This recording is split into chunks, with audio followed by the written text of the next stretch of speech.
வணக்கம் மக்களே, நான் சத்யவர்ஷா. இந்திய அரசியல் அமைப்பு ஆலோசகராக பணியாற்றி வருகின்றேன்.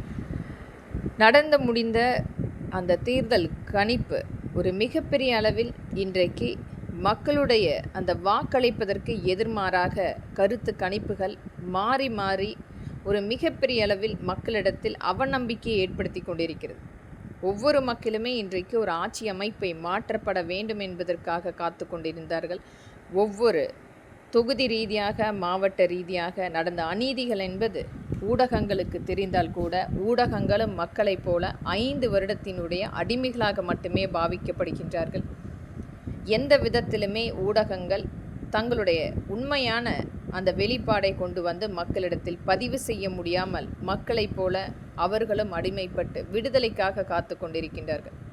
திராவிட முன்னேற்ற கழகம் கொடுக்கின்ற அந்த பணத்துக்காக ஸ்கிரிப்டை வாசிக்கக்கூடிய ஒரு நபர்களாக மட்டுமே ஊடகம் முழுமையாக வேலை செய்து கொண்டிருக்கிறது. இன்றைக்கு எதிர்த்து ஏதாவது பதிவிட்டால் கூட அடுத்த நாள் அவர்களுடைய அந்த ஊடகம் நிறுவனங்கள் முழுமையாக மூடப்படும்.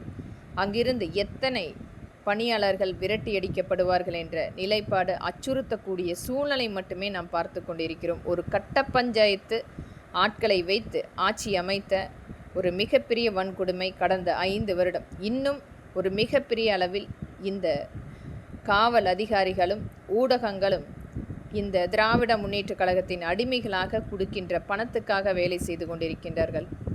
உண்மைத்தன்மையை கொண்டு வந்து மக்களிடத்தில் சொல்லுகின்ற இந்த ஊடகம் இன்றைக்கு மிகப்பெரிய அளவில் அடிமைகளாகவா அல்லது பணத்துக்காகவா என்று இனி வரும் காலங்களில் அவர்கள் மட்டுமே தீர்மானிக்க வேண்டும். ஊடகங்கள் என்றைக்குமே மக்களுடைய அவர்களுடைய நிலைப்பாட்டை கொண்டு வந்து பிரதிபலிக்கக்கூடிய ஒரு மிகப்பெரிய ஒரு சேவை நிறுவனங்களாக பணியாற்றிய காலம் மாறி இன்றைக்கு கொடுக்கின்ற பணத்துக்காக இந்த திராவிட முன்னேற்ற கழகத்தினுடைய விசுவாசிகளாக நாம் பார்த்து கொண்டிருக்கிறோம். ஆனால் எத்தனை இந்த மாவட்டத்தில் நடந்த அநீதிகள், தேர்தல் காலகட்டங்களில் ஒவ்வொரு மாவட்ட ரீதியாக, தொகுதி ரீதியாக இருக்கின்ற அனைத்து வகையான பிரச்சனைகளையும் ஒரு அட்டவணையிட்டு மக்களிடத்தில் பிரதிபலித்திருந்தால் அது மிகப்பெரிய அந்த மாற்றத்துக்குரிய வாய்ப்புகளை ஏற்படுத்த முடியும். ஆனால் அனைத்து வகையான வன்கொடுமைகளை மறைத்து அதை மறைப்பதற்கு இன்னொரு புதிய பிரச்சனையை எடுத்து வந்து மிகப்பெரிய அளவில் அரசியல் சாதுரியம் மட்டுமே நடந்து கொண்டிருக்கிறது.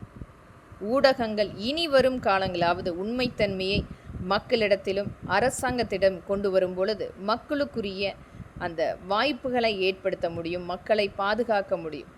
ஒவ்வொரு இடத்திலுமே ஒரு மிகப்பெரிய அளவில் அந்த பனையேறி மக்களை காவல் அதிகாரிகளே துப்பாக்கி சூடு நடத்துவது எந்த ஊடகத்திலுமே மிகப்பெரிய அளவில் வரப்படவில்லை. ஏதோ ஒரு யூடியூப் சேனல் போன்ற அனைத்திலுமே, அதுவும் இளைய சமுதாயம் மட்டுமே அதை கொண்டு வந்து சேர்த்து கொண்டிருக்கின்றார்கள். ஆனால் இன்றைக்கு ஊடகங்கள் வன்மத்தை கக்கிக் கொண்டிருக்கிறது. விஷத்தன்மையுள்ள இந்த திராவிட முன்னேற்ற கழகம் கொடுக்கின்ற ஸ்கிரிப்டை மட்டுமே. இதை அனைத்துமே மாற்றப்பட வேண்டும். இது ஒரு எச்சரிக்கையான பதிவாகவே இங்கு நான் பதிவிடுகின்றேன். வரும் காலகட்டங்களில் ஒரு கடுமையான சட்ட திருத்தங்கள் கொண்டு வரப்படும். மக்களுக்காக உழைக்கப்பட வேண்டிய ஊடகங்கள் இன்றைக்கு திராவிட முன்னேற்ற கழகத்தினுடைய விசுவாசிகளாக வேலை செய்து கொண்டிருக்கின்றார்கள். அனைத்து மக்களும் ஒவ்வொரு இடத்திலுமே கொடுக்கின்ற அந்த பணம் மட்டுமே உங்களுடைய மிகப்பெரிய அளவில் இன்றைக்கு இந்த ஊடகங்கள் நிறுவனங்கள் மிகப்பெரிய அளவில் நீங்கள் வளர்ந்து இன்றைக்கு மிகப்பெரிய அளவில் ஒரு அங்கீகாரமாக செயல்பட்டு கொண்டிருக்கின்றீர்கள். ஆனால் அந்த மக்களுக்கு எந்த விதத்திலுமே பயனளிக்காமல் ஒரு தனி அரசியல் கட்சிக்கு உழைத்து கொண்டிருக்கும் அனைத்துமே மாற்றுவதற்குரிய ஆட்சி அமைப்பு கண்டிப்பாக வரும். அனைவருக்காக விடுதலைக்காக காத்திருப்போம். நன்றி மக்களே.